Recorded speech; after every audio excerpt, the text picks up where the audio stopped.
Hello everyone, Morgan Hibbs here with Linn County Farm Bureau. I'm so excited to be visiting your classroom virtually for another Ag in the Classroom lesson. Today we have a fun activity for you called seed bombs. Now what is a seed bomb? Well, it is a way to plant wildflower seeds or pollinator habitat. We are going to learn about the importance of pollinators today. We have a read aloud story video for you to watch, or if you would like to pause the video and read the story aloud, you can do that as a class. The story is called The Honeybee Man. I would like you to pause this video and go watch or read the story, then come back and resume play. Now in The Honeybee Man, what was the man making? He was making honey. He was collecting honey from the beehives. Where were the bees getting the honey from? How did they make the honey? As a class, you can discuss where the honey came from and how it was made. You can pause this video if you would like to do that now, or you can continue listening. So honey is made from nectar that comes from the flowers. So the flowers and the pollinators have a mutual relationship where they benefit each other.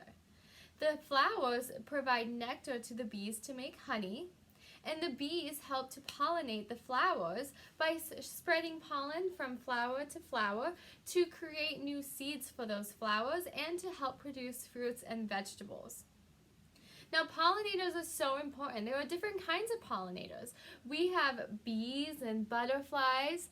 Ants can even be a pollinator. Birds like hummingbirds can also be a pollinator. Animals can be a pollinator. They can spread pollen from flower to flower. Now pollination is a process that helps us to create new seeds for next year by producing fruits and vegetables. 75% of the plants we eat need help from pollinators to help spread that pollen from flower to flower. Without pollinators, we would not have half of the food in the grocery store. We would not have strawberries and apples. We wouldn't have most of the fruits and vegetables section. There are only a handful of plants that are either self-pollinated or pollinated by the wind. Corn, for example, is pollinated by the wind. Soybeans are self-pollinated. They pollinate themselves. So we would still see the wheat aisle, the cereal aisle, but there are so many things in the grocery store that we would not see. Now with agriculture and with farming, we are controlling what is planted in the fields. We grow lots of corn and soybeans here in Iowa. We also grow lots of grass and pasture for animals like cows to eat.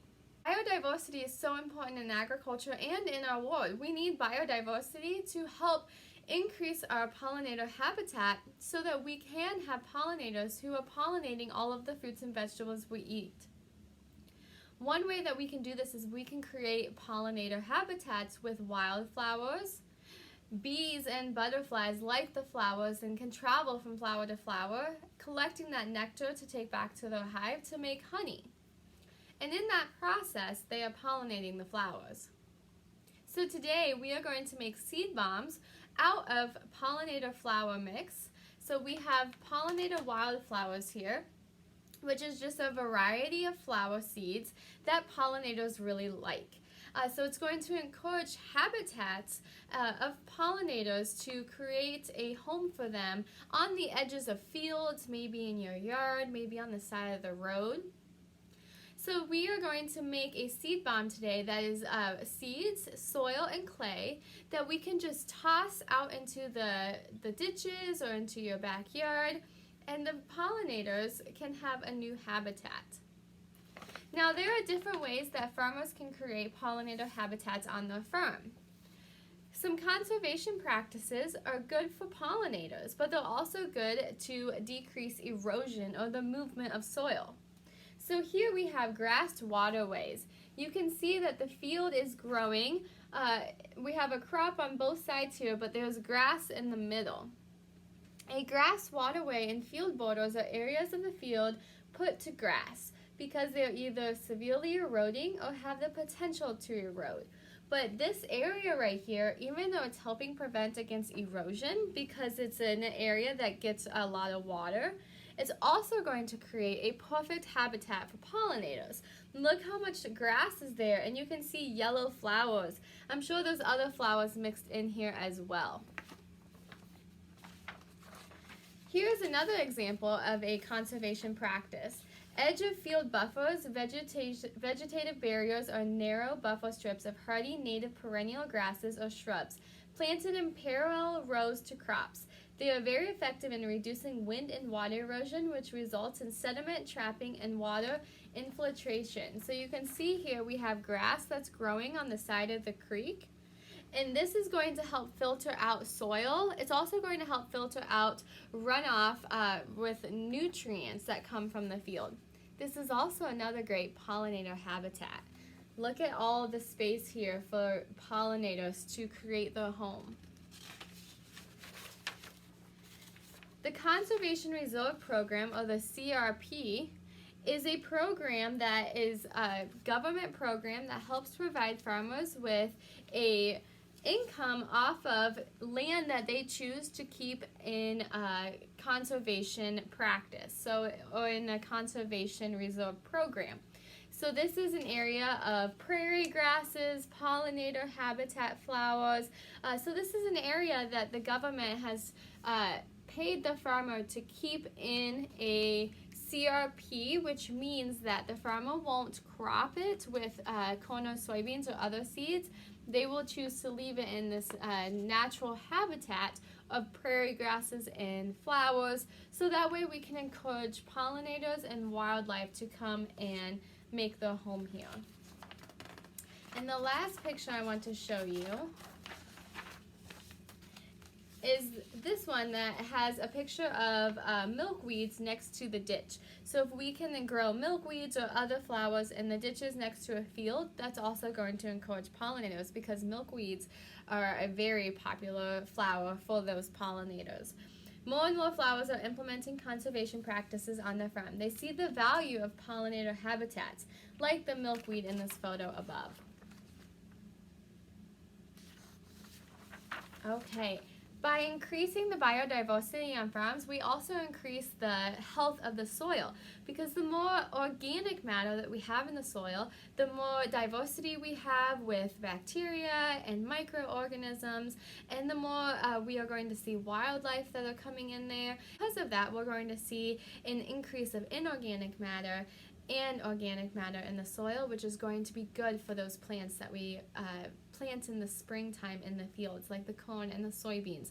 Also, doing crop rotation is going to really help increase the biodiversity of that field as well, because there's different insects that like different plants and things like that. We are going to go ahead and get started on our seed bombs. I'm going to turn the camera around and show you just how to make them. To make our seed bombs, we will need clay, soil, water, pollinator wildflower mix, a string to help cut our clay, a bowl, and our recipe. So we are to add 4 parts clay to 1 part soil.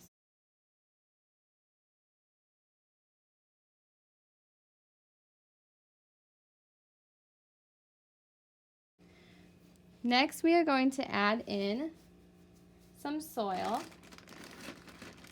So we just want a little bit of soil, because we want 4 parts of soil to 1 part, or 4 parts of clay to 1 part soil. Next, we're going to mix in our flower seeds. Just a spoonful. We're going to add just a splash of water to get everything working together. If you need to add more water, you can. Start with a little goes a long way. Next, we are going to, you want to get this in with your hands. You're going to start working the clay. You're going to want to get the seeds and the soil all mixed into this.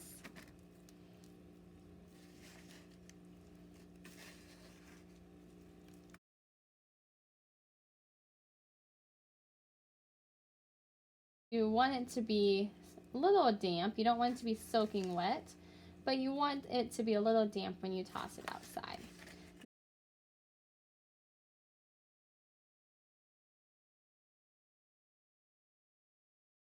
So you want to make sure that you get all of the seeds. Then you can form it into a nice ball.